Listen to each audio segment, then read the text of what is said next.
Mi nombre es Blaise Pascal. Nací en Clermont-Ferrand, Francia, el 19 de junio de 1623. Mi madre muere cuando yo tenía 3 años. Mi padre, Edmond Pascal, que era juez local, presidente de la Corte de Impuesto de Montferrand y miembro de la pequeña nobleza, mi padre siempre estuvo interesado en la ciencia y en las matemáticas. En 1631 mi padre decide trasladarse a París para poder educar a sus hijos por su cuenta. Yo desde pequeño ya mostraba aptitudes intelectuales y cuando tenía 11 años escribí un pequeño tratado sobre los sonidos que emiten los cuerpos en vibración. Como me gustaban mucho las matemáticas, mi padre me las prohibió porque temía que repercutía negativamente en mis estudios de latín y griego, lenguas que en mi época determinaban el prestigio social. Un día mi padre me vio que estaba escribiendo en una pared una demostración de que los ángulos de un triángulo sumaban 2 ángulos rectos. Gracias a esto que hice a escondidas de mi padre, me permitió estudiar Euclides. También le permitió asistir a conferencias impartidas por grandes científicos y matemáticos como René Descartes. Cuando tenía 16 años escribí mi primer trabajo sobre las ciencias matemáticas, el ensayo sobre las cónicas, porque me interesó un trabajo de René Descartes. En 1638, debido a la situación financiera de Francia y su implicación en la guerra de los 30 años, el cardenal Richelieu decidió congelar pagos en varios servicios. Esto repercutió negativamente en mi familia, porque mi padre había invertido su dinero en bonos del tesoro y riqueza de mi familia se desplomó, obligando a mi padre a irse de París y dejándome a mis hermanas y a mí en cargo de una vecina. Mi padre se enojó mucho con el cardenal Richelieu. Con el paso del tiempo, mi padre perdonó al cardenal y fue nombrado como encargado de cobro de impuestos en Normandía. Con este nuevo trabajo de mi padre estaba muy ocupado y en 1642, cuando vi las dificultades que tenía mi padre a la hora de hacer cuentas en su trabajo como cobrador, decidí fabricar una máquina que le permitía agilizar los cálculos aritméticos. En 1653 publiqué el Tratado del Triángulo Aritmético, en el que expongo el planteamiento del que sería el triángulo de Pascal. Construí la Pascalina. La primera máquina sumadora de la historia es el procedente de la moderna calculadora y los ordenadores. Su funcionamiento era mecánico y estaba conformada por engranajes.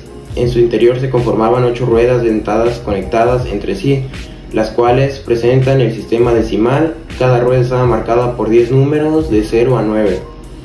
Ayudaba mucho en el cálculo, pero la máquina no tuvo éxito comercial porque era muy cara y difícil de fabricar. Fue en la capital de Normandía donde me empezaría a interesar en la física, especialmente en la hidrostática. Allí emprendí mis primeros estudios y experiencias sobre el vacío. En 1645 abracé la doctrina janseniana, un movimiento reformista católico que se basaba en la doctrina de San Agustín de Hipona sobre la gracia y el pecado original. En 1647, debido a mi débil salud, los médicos me recomendaron ingresar a París. Ahí tuve mi segunda vida. Me convencí de que era el camino hacia Dios.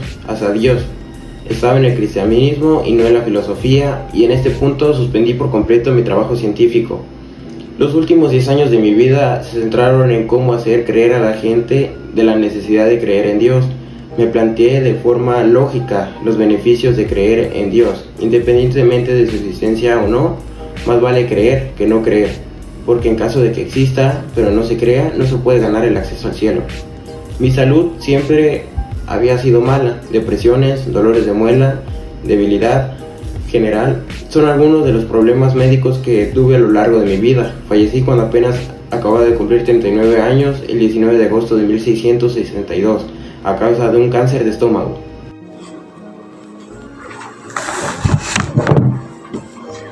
Fue matemático, filósofo, teólogo católico y polímata. Hizo importantes contribuciones a la física y a las matemáticas, dentro de las que se encuentran hizo el principio de Pascal, ley de la presión. Formulé la ley que establece que la presión aplicada a un fluido en un recipiente se transmite uniformemente en todas direcciones.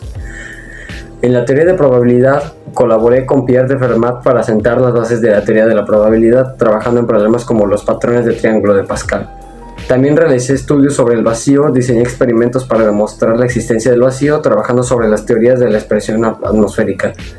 También realicé obras filosóficas y teológicas como Cartas Provisionales, una serie de cartas publicadas bajo el seudónimo de Luis de Montalte, donde defendía el jansenismo frente a los jesuitas, y Pensées, una colección de notas para una defensa del cristianismo que se publicaron después de mi muerte, y que incluía el famoso argumento de que la apuesta de Pascal, que propone que es racional apostando a las existencias de Dios. La famosa propuesta argumenta que al no poder saber con la razón de Dios si existe, tiene más sentido apostar por su existencia, porque tenemos todos una facilidad eterna de ganar y poco o nada de qué perder.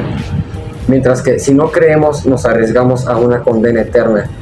En la física, mis invenciones se siguen utilizando como la prensa hidráulica y la jeringuilla. Mi vida no ha pasado desperdiciada y ha sido la inspiración para varios hitos en la ciencia que han recibido mi nombre. En 1970, el profesor suizo Niklaus Wirth publicó un lenguaje de programación que se llamó Pascal en mi honor.